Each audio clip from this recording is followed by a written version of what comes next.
Press विज्ञप्ति वाचन गरिदिनको लागि याक्थुङ स्वयं सहजीकरण समूहका संयोजक नन्द कन्नवाज्यूलाई म आग्रह गर्न चाहन्छु। पत्रकार मित्रहरू,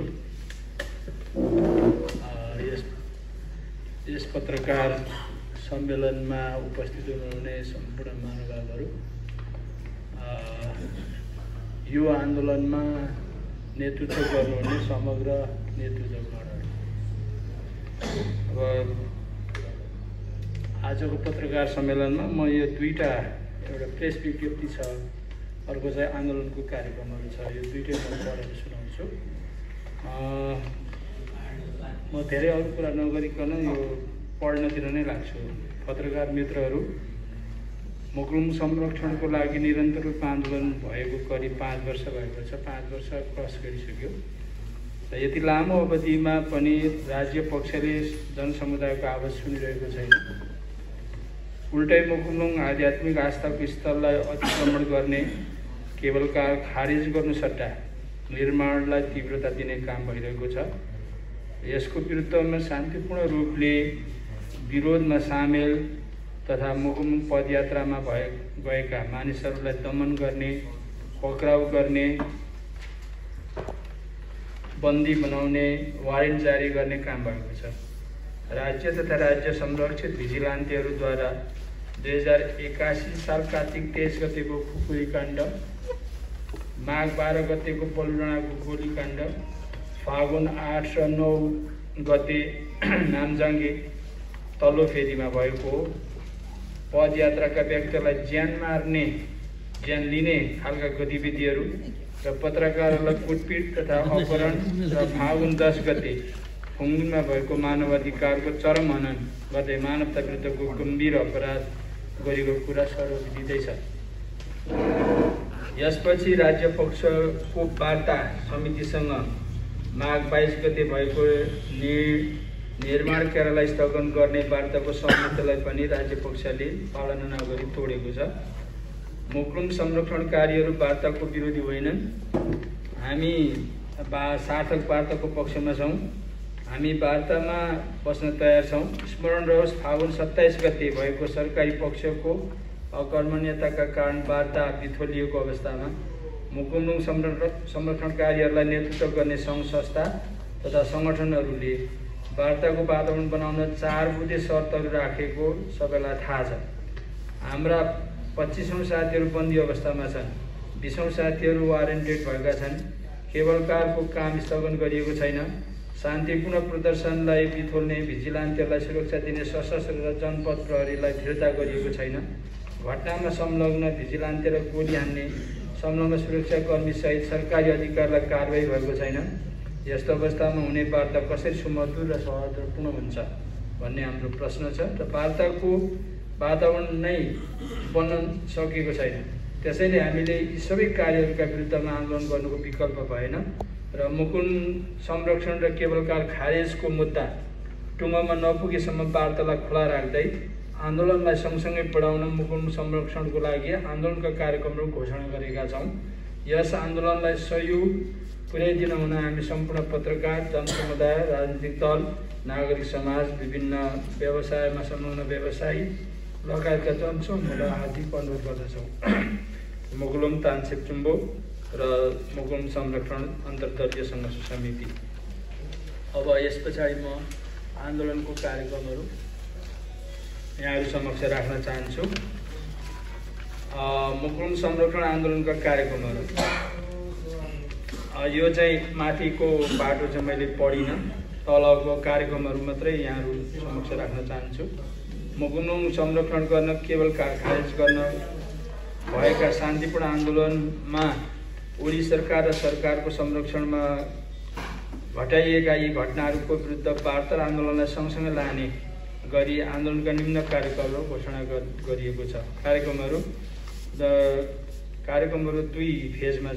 एउटा चाहिँ तयारी भेला तथा बैठकहरू छ र यसमा चाहिँ खास गरिकन 2081 फागुन 28 गते भनेको भोलि पर्सि नै भनौँ चाहिँ काठमाडौँ उपत्यकामा बुद्धिजीवी भेला गर्ने र 2081 चैत 2 गते राजनीतिक दलहरू प्रदेश र सङ्घीय सांसदहरूलाई मुकुन्द संरक्षण आन्दोलनबारे जानकारी पत्र दिने र 2081 चैत्र 3 गतेदेखि राज्य सत्ताको तीनवटै अङ्ग सरकार, संसद र न्यायालय मुकुन्द संरक्षण आन्दोलनबारे जानकारी पत्र दिने। योभन्दा अगाडि हामीले यो संसद र न्यायालयलाई यो कुरा जानकारी गराएको थिएनौँ भन्नाले पत्रहरू दिएको छैन। त्यसो हुनाले यसपटक चाहिँ हामीले संसद पनि यसमा अलिक रिलक्टेन्ट भयो। रिलक्टेन्ट मात्रै भएन र संसदले यसमा धेरै कुराहरू गरेको पनि छैन। सरकार त सरकार भइहाल्यो, सरकारलाई हामीले पहिलेदेखि नै दिँदै आएका छौँ र न्यायालयले पनि यो बारेमा गम्भीर रूपले नसोचेको कारणले गर्दाखेरि हामीले न्यायालयलाई पनि यसपटक चाहिँ यो बारेमा जानकारी पनि दिने र हाम्रा कुराहरू पनि राख्ने भन्ने कुरा चाहिँ तय गरिएको छ।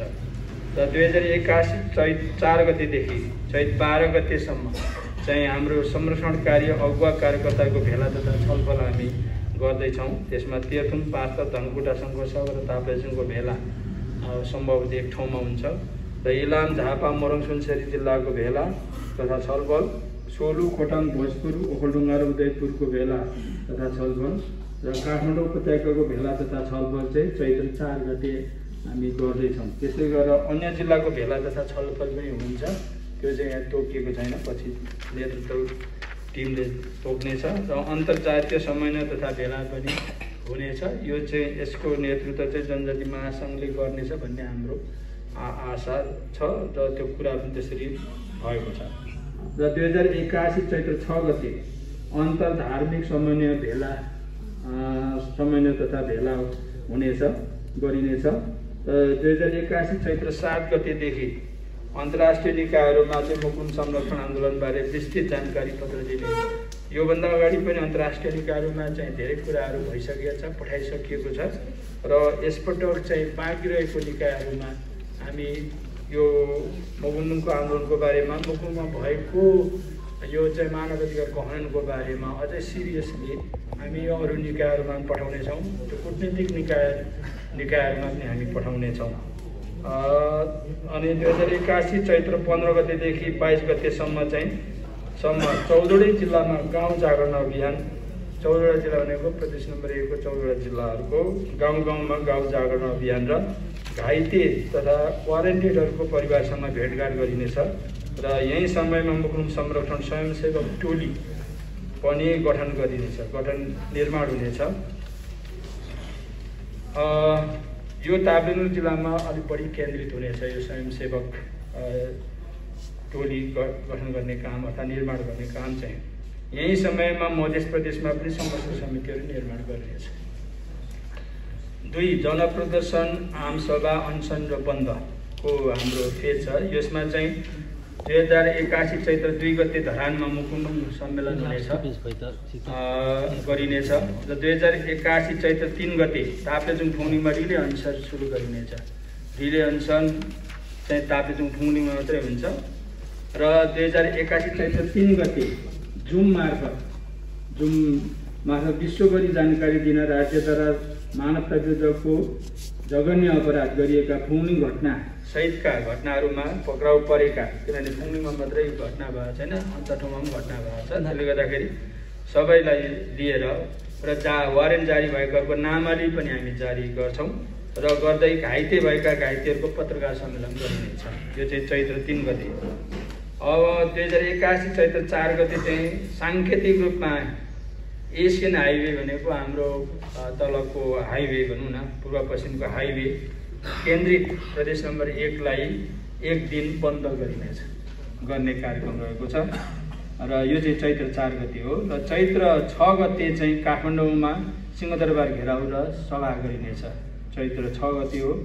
र चैत्र 2081 चैत्र 8 गते चाहिँ मुकुन्द आन्दोलनको क्रममा भएका घटनाहरूको फोटो प्रदर्शन गरिनेछ र 2081 चैत्र 9, 10, 11 गते मध्य प्रदेशका लाहान, जनकपुर र लालबन्दीमा जनप्रदर्शन तथा आमसभा गरिनेछ र चैत्र 2081 चैत्र 10 गते कवि तथा साहित्यकारहरूबाट कार्यक्रम गरिनेछ र चैत्र 24 गते 2081 चैत्र 24 गते प्रदेश नम्बर 1 को 14वटै जिल्लामा जनप्रदर्शन तथा सभा गरिनेछ, 14वटा जिल्लामा र 2081 चैत्र 25 गतेदेखि प्रदेश नम्बर 1 अनिश्चितकालीन यातायात बन्द गरिनेछ र यो चाहिँ हाम्रो कार्यक्रमको अन्तिम कार्यक्रम हो र यो चाहिँ परिस्थिति अनुसार अनिश्चितकालीन बन्द अघि पनि हुन सक्छ, किनभने परिस्थिति जस्तो विकास हुन्छ त्यो अनुसार चाहिँ अनिश्चितकालीन बन्द सबै कार्यक्रमहरूलाई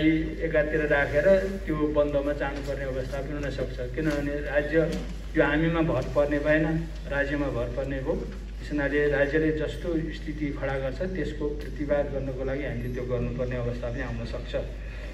र मुगुरुङ तानसेन चुम्बो मुगुरुङ संरक्षण अन्तर्दलीय सङ्घर्ष समिति आज फागुन 26 गते हुन्छ। मैले यति भनेर यो सङ्घर्षको कार्यक्रमहरू यहाँलाई जानकारी गराएँ। यति भनेर मेरो कुरा यो कुरा चाहिँ सिद्ध्याउँदै हवस्, धन्यवाद।